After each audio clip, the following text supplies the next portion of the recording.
There are only 2 countries in Africa that currently make their geological survey data open to the world. Malawi is the first, and I believe Nigeria is the second.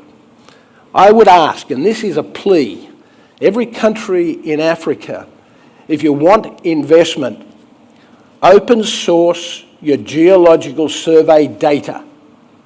Allow it to be transparent and demand value for access to your resources and make it an open conversation. And it also deals with the perception of corruption at the same time. We have to be open, we have to be transparent, and we have to take these issues on in full view. And when it's done, I have no doubt it'll be successful for all those concerned. And that was a conversation we had regarding the DRC and other nations who are considering making this big step. And it is a big step, and I encourage those that are there, and I congratulate Malawi and others, and I encourage the rest of the continent, and by the way, this is a plea across the globe.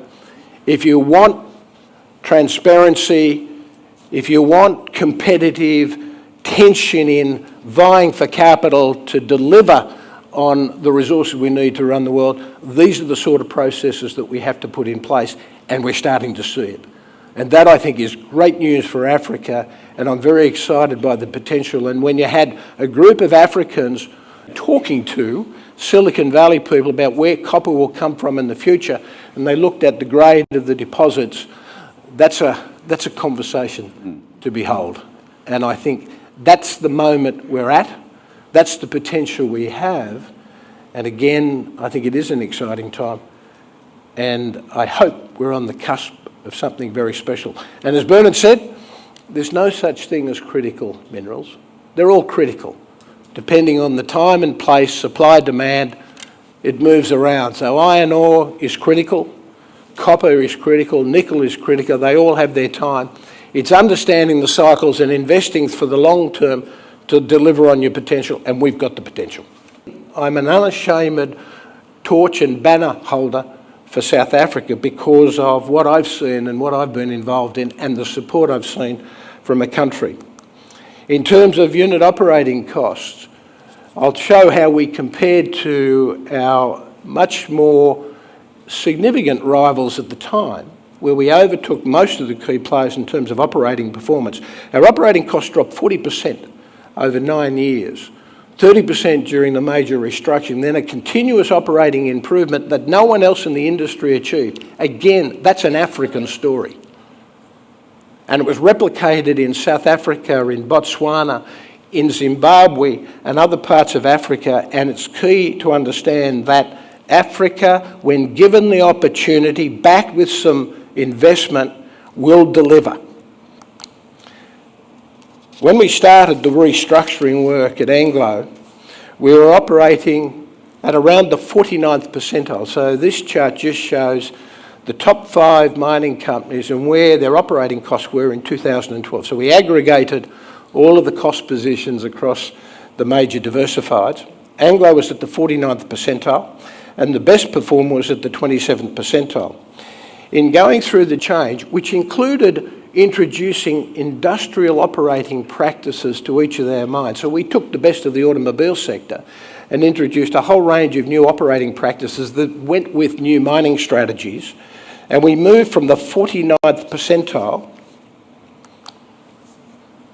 to the 29th percentile. Operating costs dropped 40%. We doubled our margins over that same period.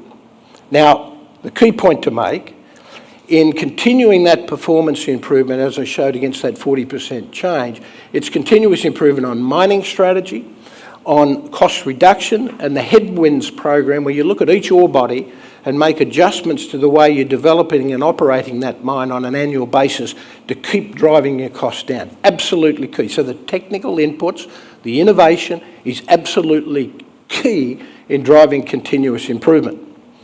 And so when you look at all of that work and you say, okay, but did it matter? Well, it mattered to shareholders. In the period 2013 to 2015, we went through a pretty tough period, recovering from the Minas Rio investment, the worst commodity squeeze that we'd seen in 50 years. But going forward, and because we'd taken 40% out of our costs, we then outperformed the industry for 7 years running. The 22% return I talk about that Anglo delivered was from 2013 to 2022. It actually delivered a 60% average annual return from 2016 to 2022. So from that perspective, again, African operations, African-run assets outperformed the globe. We have a track record as a continent of delivering. And if you look at the good work, whether it's Sibanye, whether it's the platinum operations that Craig is now leading, those results can be delivered. If you look at the good work that Bernard and his team did at Harmony and continue to do, they were challenging operations at 3,000 to 4,000 metres depth. No one else in the world could be successful at those depths. That was done in South Africa. Special skills, performance, delivery of outcomes that no one else could achieve. I think the other point to make when we look at relative performance, in engaging with governments and local communities, that's the key to making sure that both relationships and the outcomes work. People said, wasn't it difficult? You started off with a 40% discount against your peers. Well, when we sat and worked with our governments in each of those jurisdictions, we explained the issues, we took on board the points that they made, and we walked through how we'd restructure and deliver ongoing performance improvement. It was a partnership with governments, it was a partnership with employees, and it was a partnership with local communities. You can't shortcut those processes. And at the end of the day, for us to be successful and for Africa to be successful, all of us have to do the work with those groups in making sure that we're taking everybody forward together. And finally, in a world when resources are becoming harder to find and where we have 40% of the world's natural resources, it's not a matter of if or maybe, it's how. And the conversation and the focus has to be, how do we help build Africa together based on what we understand works? In that context, I listened to a great presentation last week from Moses Ngadu, Secretary General of the African Mining Strategy Group. He declared, and I quote, "Africa doesn't need charity. Africa needs capital to develop its potential. You don't trust us, and we don't trust you." And we've got lots of history to demonstrate we're on the right side of that equation or that discussion. If you come to make a quick buck, we'll take your money. But if you come to invest in good faith, we will work as partners with you to deliver special outcomes. And he meant it. And I think it was one of the best speeches I've heard. And not only did he talk about the nature of the relationship and how we have to work together, he also made some really positive points on how we can do this together. Moses pointed out that only 1.8% of US venture capital funds invest in Africa. They understand that that must change, and to change those numbers, they have to do things differently. In Zambia, the country is currently undertaking the world's most extensive airborne geophysical survey, and in 2 years, they will have the world's most comprehensive geophysical database.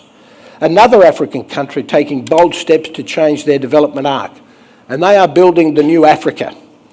As we develop resources, the allocation of development funds and support for local infrastructure will be key, as it will be for health and education.